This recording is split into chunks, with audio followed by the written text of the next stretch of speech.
Buenos días, doctor Borja. Soy Ángel Castro y les voy a hablar sobre la osteología de la mano. Huesos de la mano. La mano es la porción más distal del miembro superior y se encuentra conformada por tres grupos óseos distintos: carpo, metacarpo y falanges. El carpo se encuentra conformado por 8 huesos cortos dispuestos en dos hileras, una superior o antebraquial y otra inferior o metacarpiana.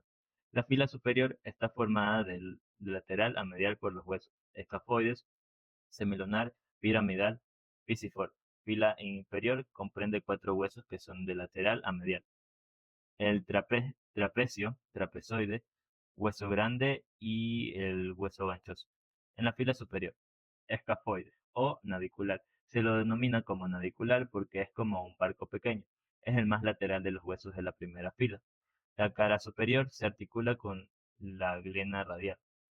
Cara inferior se articula con el trapecio y el trapezoide.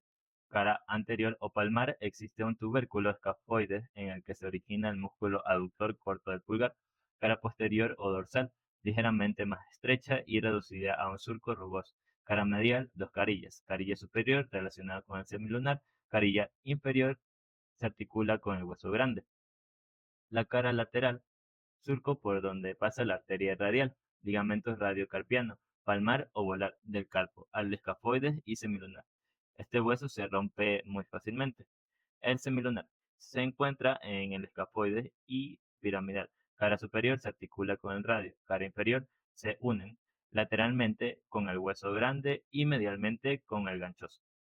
Cara lateral se articula con el escafoides. Cara medial se articula con el piramidal. Ligamento cúbito-carpiano, palmar o volar, del cúbito al semilunar. El hueso piramidal, forma de una pirámide cuadrangular. Cara superior se relaciona con el cúbito por medio del disco articular. La cara inferior, conexión con el hueso ganchoso. Cara anterior, pequeña superficie articular para el pisiforme. Cara posterior, cresta del hueso piramidal en el que se inserta un fascículo del ligamento colateral cubital del carpo. Cara lateral, o base articulada con el semilunar. Inervación. Nervio cubital. Ligamentos colaterales cubitales de la articulación del carpo. Apófisis esteloides del cúbito hasta el piramidal. Ligamentos radiocarpianos, palmar o volar. Haz intermedio desde el radio hasta el piramidal. Pisiforme. Huesos irregularmente redondeados. Cara posterior, en conexión con la cara anterior del piramidal. Cara lateral, surco para la arteria cubital.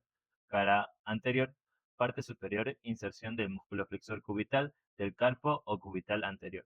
Parte inferior, origen del músculo aductor del meñique. Inervación, nervio cubital, ligamentos colaterales cubitales de la articulación del carpo. Un haz desde la apófisis esteloides del cúbito hasta el pisiforme. Fila inferior, trapecio. Es el más lateral de los huesos de la segunda fila, ubicado entre el escafoides y el metacarpiano. Cara anterior, surco en el que se desliza el tendón del músculo flexor radial del carpo, limitado lateralmente por una cresta denominada tubérculo del hueso trapecio. El tubérculo del hueso trapecio da origen al músculo oponente del pulgar. Se inserta en el cara anterior del primer metacarpiano. El origen al músculo flexor corto del pulgar. Se inserta en la primera falange proximal del pulgar. Cara posterior, tubérculo para la inserción ligamentosa. Cara superior, en la relación con el escafoides. Cara inferior, se articula con el primer metacarpiano formando la articulación en silla de montar. Cara medial, se relaciona mediante dos superficies articulares distintas: superiormente trapezoide, inferiormente segundo metacarpiano. Inervación, nervio mediano. Ligamentos colaterales de la articulación del carpo, desde el radio hasta el trapecio. Trapezoide, situado entre el hueso trapecio y el hueso grande. Cara superior se articula con el escafoide. Cara inferior se une al segundo metacarpiano. Cara lateral, trapecio. Cara medial articula el hueso grande. Hueso grande. Es el más voluminoso de los huesos del carpo. Parte superior redondeada, denominada cabeza. Una parte inferior o cuerpo y una zona intermedia llamada cuello. Cara posterior se prolonga inferiormente por una saliente, apófisis del hueso grande. Cara superior se articula con los huesos escafoides y semilunar. Cara inferior, tres carillas para el segundo, tercero y cuarto metacarpiano. Cara lateral se une superiormente escafoide, inferiormente trapezoide y cara medial superficie articular destinada al hueso. Ganchoso. El hueso ganchoso formado de forma de prisma triangular, cara anterior, gancho del hueso. En la parte imperomedial del gancho se insertan los músculos flexor corto del meñique y oponente del meñique. Cara lateral se articula con el hueso grande. Limita medialmente el canal carpiano. Cara medial, surco producido por el paso del ramo profundo del nervio cubital y rama palmar profunda de la arteria cubital. Cara inferior, dividida en dos carillas. Carilla lateral, cuarto metacarpiano. Carilla medial, quinto metacarpiano. La cara superior medial articula con el hueso piramidal superior. Las caras laterales y superior medial se unen superiormente formando una arista roma en relación con el hueso semilunar. El metacarpo. El metacarpo constituye el esqueleto de la palma de la mano y lo conforman 5 huesos largos. En su epífisis proximal se llama base y se articula con todos los huesos de la fila del carpo. Cuando se articulan con las falanges, forman la articulación metacarpo-falángica, y cuando se articula con el carpo, hay la articulación carpo-metacarpiana. Constitución. Cuerpo posee caras laterales y mediales, que limitan los espacios interóseos y en los que se insertan los músculos interóseos. Cara posterior convexa y borde anterior cóncavo. Base representa el extremo superior y es cuboides. Cara superior articular en relación con los huesos de la segunda fila del carpo. Cara dorsal provistas para la inserción de ligamentos y músculos. Cabeza representa el extremo inferior y se articula con la base de la falange proximal correspondiente.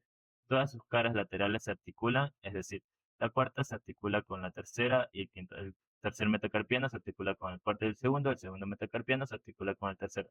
Se denomina de parte lateral o externa, empezando por el pulgar a parte medial o interna terminando en el meñique. Estos huesos son: primer metacarpiano. Es el más corto y voluminoso de todos. En su base se articula con el hueso trapecio, en una articulación de silla de montar. Segundo metacarpiano. Es el más largo de todos. En su cara dorsal presenta una presión triangular para la inserción de los músculos externos radial largo del carpo. Tercer metacarpiano. En la cara anterior se origina el músculo aductor del pulgar. En la cara posterior se inserta el músculo extensor radial corto del carpo. Cuarto metacarpiano. Similar al tercero, es mucho más delgado. Quinto metacarpiano. En la cara posterior presenta un tubérculo para la inserción del músculo extensor cubital del carpo. El pulgar no se articula porque es el que tiene más movilidad. Las falanges. Las falanges son huesos largos, presentan un cuerpo y dos extremos, la base proximal y la cabeza distal de las falanges. Existen 14 falanges, 3 en cada dedo, excepto en el pulgar que tiene 2. Siempre se denomina de proximal a distal. Constitución convexa dorsalmente y cóncavo anteriormente. Falanges proximales. Estas falanges presentan un cuerpo semicilíndrico, la base superior, y presentan una cavidad para la cabeza del metacarpiano. La cabeza es inferior y se articula con la base de la falange media, en el caso del pulgar con la falange distal, para formar la articulación interfalángica. Falange proximal del dedo pulgar. En la base se inserta el músculo extensor corto del dedo pulgar. En la parte medial termina el músculo aductor del pulgar. Falange proximal del segundo, tercero y cuarto y quinto dedo. En la base, en la parte lateral y medial terminan los músculos interóseos, dorsales palmares y dorsales.